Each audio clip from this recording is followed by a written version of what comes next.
Alors, samedi à vous. Oui, parfait. Je vais partager mon écran. Vous le voyez? Oui. Parfait.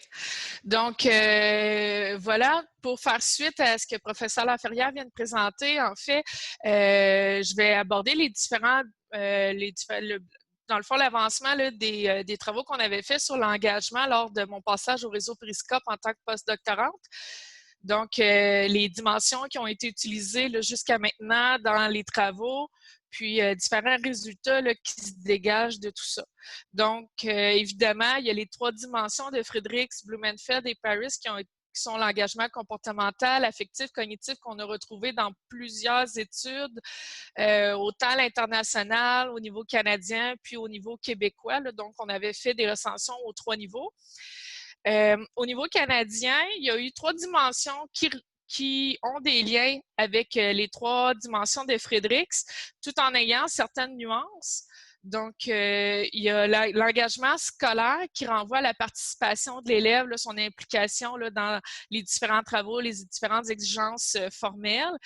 Il y avait également l'engagement social qui était considéré. Dans l'engagement social, il y a une part de l'engagement affectif qui renvoie un peu plus à tout ce qui est le sentiment d'appartenance de l'élève à l'école, mais aussi sa participation à différentes activités parascolaires qui fait un lien avec l'engagement comportemental tel que décrit par Friedrichs et ses collègues.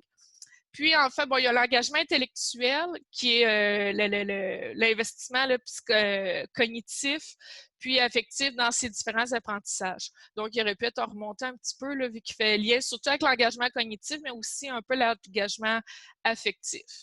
Il y a aussi d'autres études ils utilisaient dans le fond des dimensions de Friedrichs et ses collègues, mais également on retrouvait la dimension émotionnelle qui renvoie aux émotions, à différentes émotions comme par exemple émotions ou autres manifestations plus intenses comme l'intérêt, l'anxiété, le bonheur, la colère que l'élève peut ressentir face à ses apprentissages. Puis il y avait la dimension psychologique également qui renvoie à l'aspiration au but futur, le soutien familial, la motivation extrinsèque et tout ça. Donc, ces 2 dimensions-là rejoignent un petit peu à certains degrés l'engagement affectif, tout en ayant soit que c'est un aspect plus précis ou un peu plus large que ce que Friedrichs visait. Il y a également, peut-être que vous ne le verrez pas puisque ça tombe en dessous des webcams, mais il y a Brolabé Dubé qui, au niveau québécois, avait regardé aussi le surengagement et le sous-engagement. Donc, eux, en plus de regarder le niveau de l'engagement de l'élève, est allé voir le surengagement qui renvoyait à un enthousiasme prépondérant et excessif, une compulsion, la négligence des autres aspects de la vie, ou le sous-engagement qui renvoyait davantage à un manque d'énergie, d'intérêt ou un sentiment d'envahissement en lien avec les aspects négatifs liés à leurs apprentissages. C'était au niveau postsecondaire pour cette étude-là.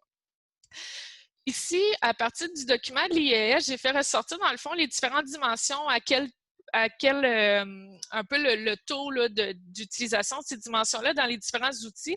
Ce qu'on peut voir, c'est que l'engagement comportemental, dans les 21 outils qui ont été recensés, retenus par le document de l'IES, l'engagement comportemental est vraiment utilisé, mobilisé dans les différents outils, alors que l'engagement cognitif, on le voyait un petit peu moins.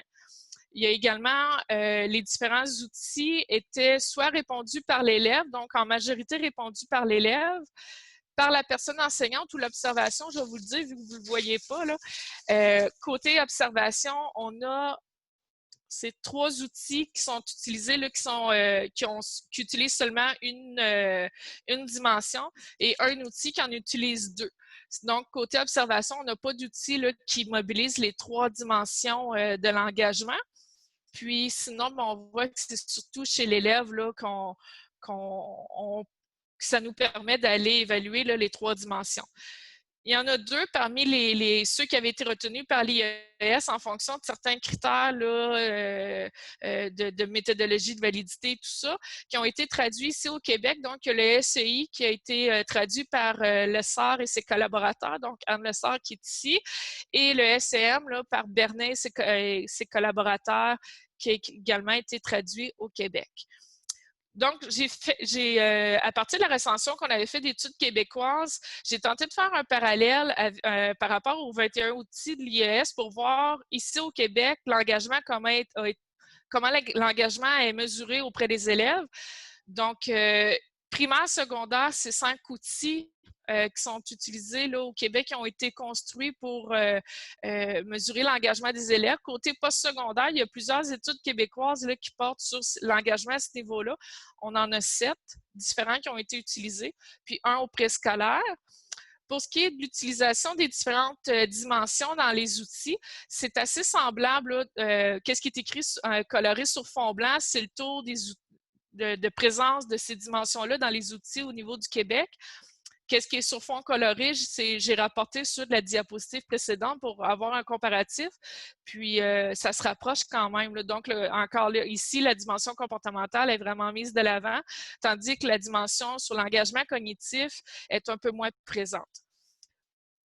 Au Québec, l'engagement est surtout mesuré auprès de l'élève, donc auto-rapporté auprès de l'élève, par l'élève.